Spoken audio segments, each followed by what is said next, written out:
There's probably going to be some bad language in this, so you might not want to let the kids watch. What is up? The Wino is back to talk some Loki. Episode 3, Lamentus. As always, full spoilers in effect. So, yeah, thought it was an alright episode. Started out with an interesting cold open. You had, who we later find out her name is Sylvie, the Lady Loki, enchanting the hunter's mind from last time, who was like, oh, I told her where the gatekeepers are. So it was kind of like mini flashback to just before where we ended last episode. And it was a cool power, seeing her inhabit someone's mind and sift through their memories in order to find out the information she needed.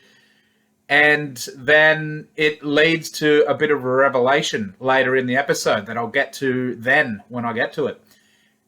So after that cold open, we have a title sequence. We open up straight in the TVA, and we've got Lady Loki trying to get to where she found out the timekeepers are, is up a gold elevator. So she's trying to get there. She walks up behind a guard, tries to enchant him, and much like Loki found out in the first episode, the powers don't work here. So we get some interesting, some good action scenes of her just fighting all these guards and whatnot.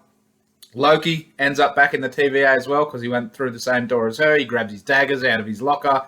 They confront each other. They have a little bit of a back and forth fight, which was some fun choreographed combat between them.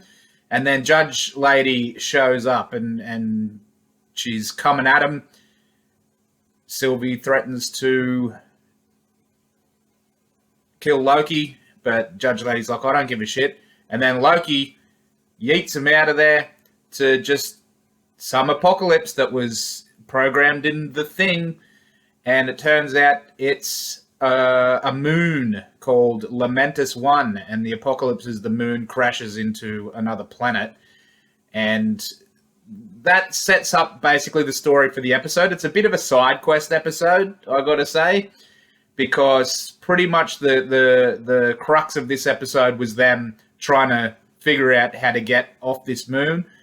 First of all, trying to find a power source because the little gadget that they used to go through the door, the time door, was low on battery and they needed to supercharge it with some power. And so at first they're going through like this abandoned town. They find out from this lady who's just decided to stay there that everyone's on a train going to the Ark, which the Ark is supposed to be a vessel that's going to take people off the planet.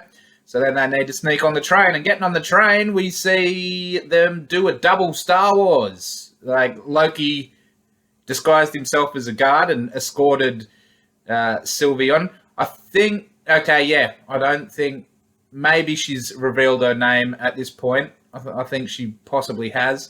And we find out she's been a woman for a while. She barely remembers being a man. She doesn't identify as Loki at all. And she does not like to be dead named. So you better call her Sylvie.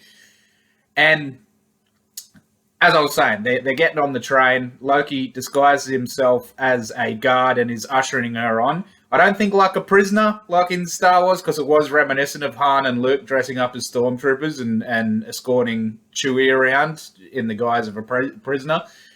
But even though I don't think she was necessarily as a prisoner, it still had that feel. And then we get the second Star Wars to get in, where they're getting questioned about their tickets before actually going in, and Loki's little cover story is not working, so Sylvie basically Jedi mind tricks the guard. She enchants him. It's not quite the same as Ben doing these aren't the droids you're looking for, but it's a similar thought.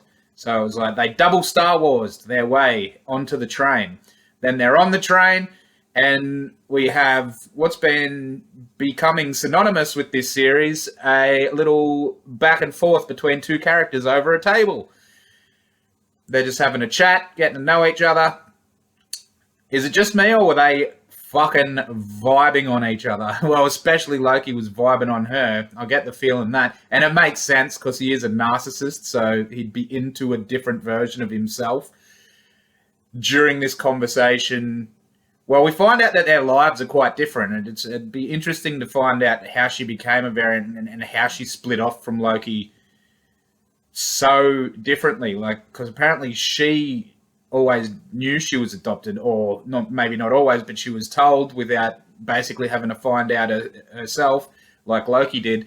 And she barely remembers her mum, so clearly she's been doing this shit for a long, long time. Because even Loki's like thousands of years old, so she must be a fair bit older than that. And we find out in a little throwaway line that apparently Loki's bi. But you know, that kind of makes sense to me. Loki seems like the type that'd be bi. He kind of carries himself that way. As he says later, he's a hedonist. So, well, he says he's hedonistic, which he is. And, yeah, hedonists search for pleasure wherever they can find it. So, yeah, it makes sense to me that Loki would be bi. But they're having conversations about love and stuff. Like I said, they really seem to be vibing on each other. It's like, reminds me of a old Saturday Night Live sketch where they had a dating app called Me Harmony, and like apparently made a clone of yourself or something like that, because it's like, who wouldn't love another version of themselves, whether it's, you know, whether you're gay and it's the same sex version, just a straight clone, or if you're straight and they make, you know, an opposite gender version of you. But yeah, like Loki definitely seems to fit that mold. And Sylvie falls asleep. She wakes up. Loki's partying down. He's drunk. He's leading songs. That kind of gets him singled out, and the guards come into the room and try to ask him for their tickets, and starts a bit of a fight. They end up getting thrown off the train. It felt to me when they got thrown off the train that the CG in the planet was way more noticeable than it had been so far in the show. Like, you knew it was CG. You knew they didn't go to some purple planet, or it wasn't shot on location, at least, with something to make it look like this. But it just looked especially CG in that little part when they jumped off the train. And, yeah, when they got thrown off the train, it busted up the little gadget to create the time doors. So now they're not going to be able to power their way there. And they decide, hey, why don't we go to the Ark? Because Sylvie seems to know that the Ark never gets off the planet and everyone dies. But Loki's like, well, we weren't here that time. Maybe we can come and get it done. So they do that. They go to whatever city the Ark is in. Pretty cool set designs in this city. And cool look. And everything starts falling apart. They're running through, and then the Ark gets destroyed. So cliffhanger. We end the episode with them apparently stuck on this planet that's about to explode. The TVA don't know where they are because they're hiding in an apocalypse. And like we found out last episode, there's so many apocalypses that it's going to be hard to find them in any one.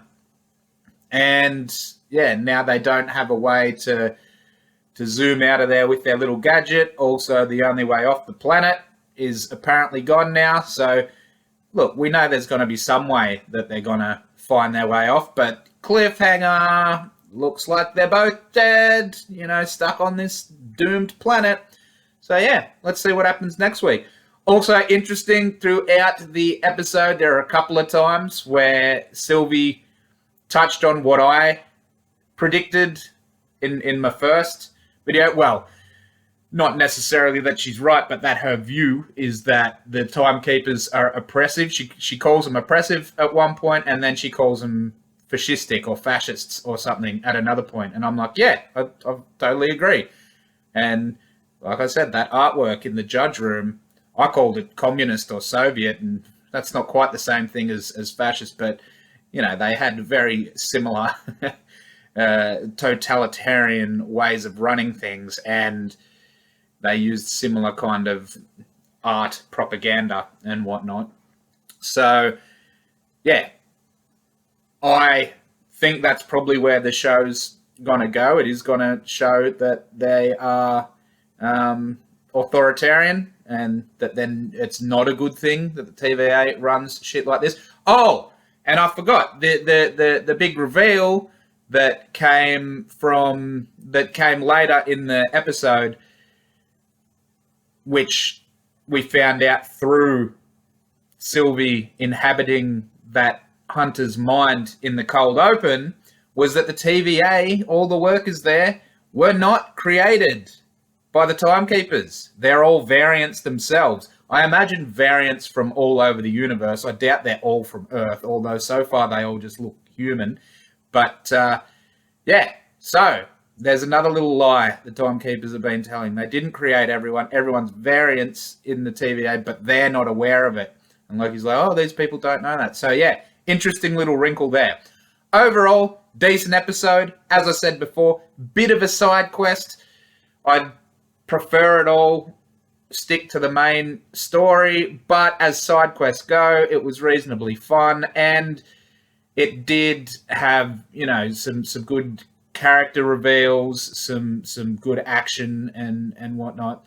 So I liked the episode. Hopefully next episode we'll get back into, well, they also mentioned both their plans. Loki's already said his plans to meet the Timekeepers and try to overthrow them, basically become king of all bloody existence himself.